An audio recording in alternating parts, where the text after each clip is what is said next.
Good morning, Maria. Good morning. What brings you in today? I've been trying to quit smoking, and just anything that I've tried is just not working.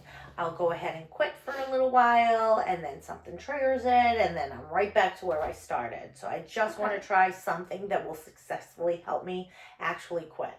Okay, well, it sounds like you've attempted quitting a couple times before, which is good. It shows that you have some motivation to quit. Let's start by identifying when do you smoke the most?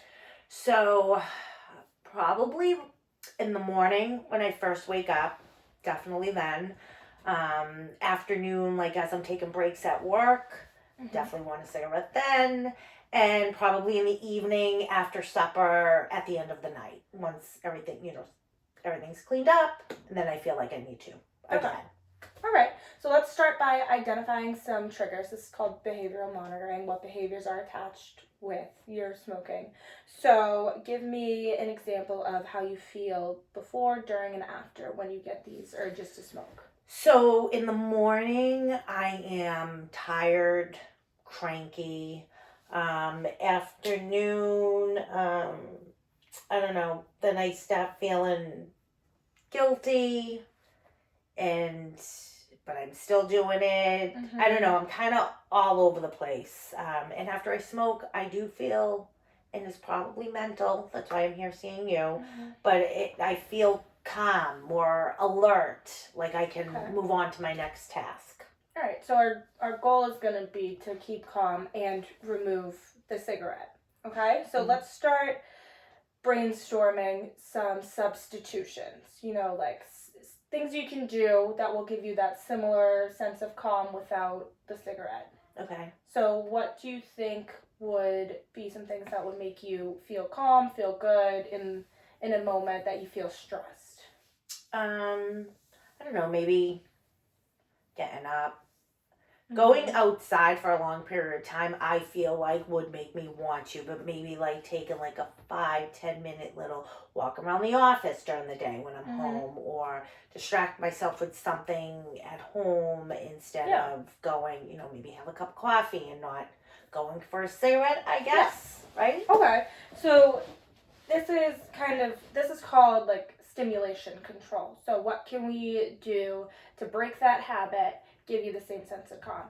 So some people find it helpful to use mints to give you that stimulation. That's a good idea. You can go for a 10-minute walk, maybe do some deep breathing exercises, just things that are going to calm your body, give you the same kind of feeling. Okay? So now I want to move on to positive reinforcement. What we can do to keep you on track. So what are some rewards that you could give yourself for not smoking? Maybe get my nails done. I don't know. Okay, that sounds like a good goal. Go shopping, because if you think about it, what it costs in cigarettes, I could put that money towards getting my nails done or doing things that I don't usually get to do. Go shopping. Yeah, I don't know. That's a good idea. That's a really good idea. You should reward yourself for breaking a bad habit, and you'll save some money. Significantly, I would think. When you stop smoking. Right. So, let's do a little role play. Okay. So you're having a stressful day at work, and you're having a craving. What can you now do for yourself to get yourself out of that? Maybe just take it back. Maybe have a mint like you suggested. So that would be instead of having the cigarette, right? And then maybe taking like a 5-minute walk to either the lunchroom or another department. Go speak to someone just to keep my mind occupied, and then just circle back. Yeah. And hopefully that trick works, because it sounds like it would. Yeah. So, and now the next thing that I want to work on is setting a quit date so we can track your progress. So I don't think tomorrow is going to be like a realistic day, Probably not tomorrow. Not. Yeah, let's mentally prepare for that. So how about 2 weeks and 2 Mondays? We can start to quit. Okay. So, but maybe in between, should I start doing some of the things that you've suggested? Yeah. So in between, let's track your triggers. Like kind of when you feel like you want a cigarette. Excuse me. when you want a cigarette, maybe just note like, oh, I'm having a stressful conversation. This is making me want a cigarette. And then you can start practicing. Just have a mint in that moment. You don't have to necessarily cut the cigarette out right away. You can go have one after, but just start practicing And see how things. that feels. Yeah, and just see how that feels, because maybe you won't want one after. Right. And then we're going to set up our reward system. So once a week, you're saving that money. Go get your nails done. Okay? That'll be our reward system for now. Go get yourself something that's going to make you feel good about sticking to this plan. Great. Okay? Okay.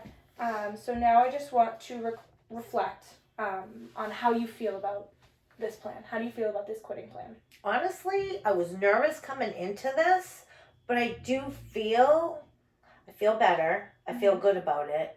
And I think maybe it will be successful. You don't know until you try. It's really hard, as I'm sure you know. But me, as the smoker, it's extremely hard. However, everything that we've talked about sounds like very effective ways of potentially finally quitting smoking. And it sounds like you're very motivated. You've tried before. So now with this behavioral therapy, we're setting up a plan and we'll try and stick to it. And I don't want you to feel bad if it doesn't work the first time. We can change around our plan to, maybe that fits a schedule better. So why don't we plan to meet again in 2 weeks? All right. On that Monday, when we're planning to quit, we'll follow up on how you practiced, the trigger tracking and all of that, and then we'll go from there. Great. Okay? All right. Thank you so much. See you again in 2 weeks. It was really nice to see you. You too.